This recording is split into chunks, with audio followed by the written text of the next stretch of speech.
Qui est l'ange de l'Éternel? Est-ce un être envoyé de la part du Seigneur ou est-ce une apparition, la multiple manifestation de l'Éternel Dieu lui-même? Car il est dit dans le Psaume chapitre 34 à partir du verset 8 que l'ange de l'Éternel campe autour de ceux qui les craignent et il les arrache du danger. Donc voici quand même le verset phare, c'est-à-dire que le fond de ce thème que j'aimerais aborder. Et il y a beaucoup de personnes viendront nous dire que l'ange de l'Éternel c'était Gabriel, c'était Michael. Il y a d'autres même qui nous diront que c'était Eliakim, Uriel, tout ça. Donc beaucoup de définitions sortent sur cette personne-là de l'ange de l'Éternel. Qui il est vraiment en réalité? Et pour explorer d'abord ce thème, je crois quand même que la meilleure des choses que nous devons d'abord chercher à comprendre, c'est que nous chercherons d'abord la définition de ce mot ange. Que veut dire ange en réalité? Le mot ange vient du grec angelus et de l'hébreu malak, qui veut dire envoyé, messager ou ambassadeur. Et dans la Bible parle toujours des messagers terrestres et des messagers célestes, qui sont des Eliakim, qui sont des Maliakim et qui sont des Malek. Donc Dieu, dans sa grande pensée, il a fait la distinction. C'est pourquoi une personne qui n'a pas cette révélation des anges terrestres et des anges célestes, lorsqu'il va lire dans le livre de l'Apocalypse, il pourra s'y tromper. Parce qu'on traduit ces mots-là, ils ont mal traduit ces mots, ils ont mis des anges. Et lorsque une personne lit que ce sont des anges, pour lui, ce sont des êtres ailés. C'est des êtres célestes qui ont des ailes, qui volent continuellement. Et la majorité des révélations que des personnes ont, qu'ils ont dit qu'ils ont vu une apparition d'anges, ils te diront toujours que nous avons vu une personne avec des ailes qui nous ont apparu. Or c'est faux, c'est archi faux. Un ange n'a pas des ailes. Mais oui, dans le corps céleste, dans le corps angélique, il y a des êtres célestes qui possèdent des ailes. Il y a des êtres célestes qui ont plus de 6 ailes. Ça dans la présence de l'Éternel. Et on nous parle des chérubins qui sont les kérouvim et les séraphins qui sont les séraphim. Eux, ce sont des êtres célestes qui font partie de l'armée céleste. Eux, la Bible dit, ce sont des êtres qui ont des ailes. Les chérubins, ils ont 6 ailes, ils couvrent l'autel et ils donnent la gloire toujours à celui qui est assis sur le trône. Mais les anges, eux, ce sont des messagers. Eux, ils font la fonction de messagers qui sont envoyés sur toute la terre pour porter la bonne nouvelle. On avait vu que lorsque Jésus devait venir au monde, la personne qui est venue annoncer la bonne nouvelle, c'était l'ange Gabriel. Et Gabriel, lorsque Gabriel vient toujours, il apparaît toujours sur la forme humaine. Il apparaît toujours sur la forme d'un homme. Parce que la Bible nous parle, ce sont des personnes qui marchent, des personnes qui parlent, des personnes même qui voient. Et on voit cela dans le livre de Daniel chapitre 9 à partir du verset 21. Il dit, je parlais encore dans ma prière, quand l'homme Gabriel que j'avais vu précédemment dans une vision.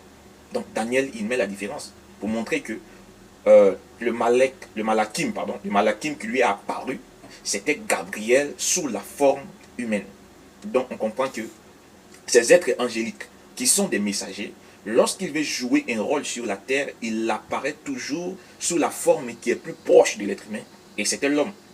On a vu qu'ils apparaissent toujours comme l'homme pour parler.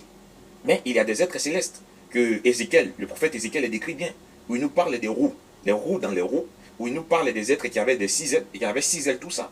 Mais les anges, les êtres angéliques qui sont envoyés de la part de Dieu, eux, ils ont une manifestation bien précise. Et la Bible parle des messagers. Donc les anges, ce sont des messagers. Or, Jean-Baptiste était messager. Voici aussi la différence entre un messager céleste et un messager terrestre. Jean-Baptiste, il était aussi un messager. Et si on devait traduire le messager qui était attribué à Jean-Baptiste, on dira ange.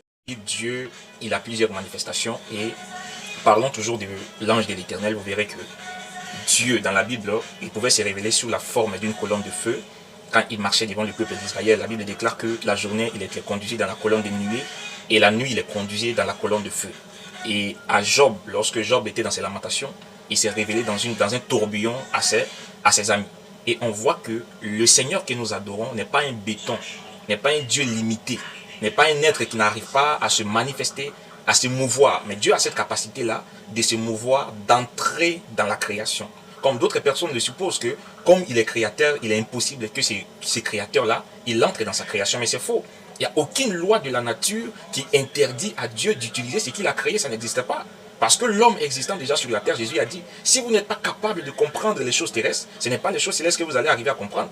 La voiture, qui a inventé la voiture? C'est l'homme qui a bien sûr inventé la voiture. Mais qui utilise la voiture? C'est l'homme qui utilise la voiture. Donc il est évident que toute la nature qui a été créée par Dieu, Dieu peut utiliser cette nature-là à sa guise. Et la Bible nous montre que Dieu, il est une lumière inaccessible que personne, que nul œil ne peut voir. Il dit personne ne peut voir ma face et vivre. On a entendu beaucoup ça. Mais dans cette grande entité, dans cette grande entité de feu de dévorant, qui peut le voir et vivre?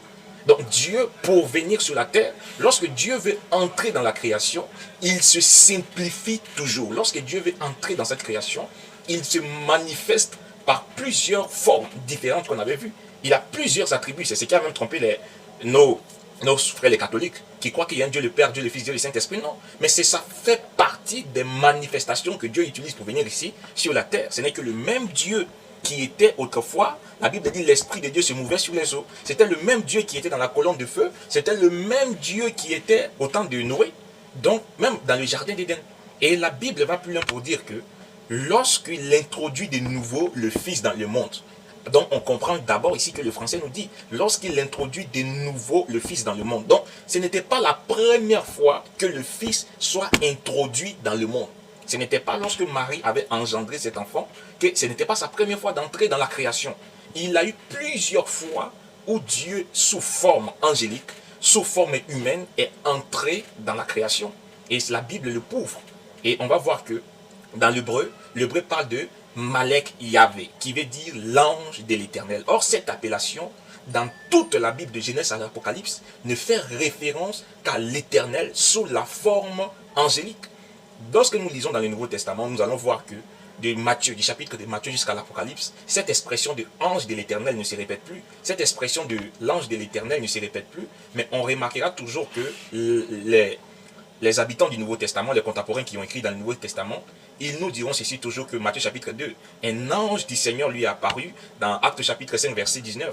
L'apôtre Paul nous dit, mais un ange du Seigneur ayant ouvert la porte. Donc on comprend que toujours, quand c'est une manifestation des anges qui sont des messagers, on parle toujours des anges du Seigneur. Mais quand ça se rapporte à l'Éternel lui-même, on parle de l'ange de l'Éternel. Dieu sous forme angélique. Et il y en a plusieurs versets qui vont nous montrer ces manifestations, qui nous montreront, c'est-à-dire que cette approche-là que Dieu il avait eue lorsqu'il entrait dans le monde.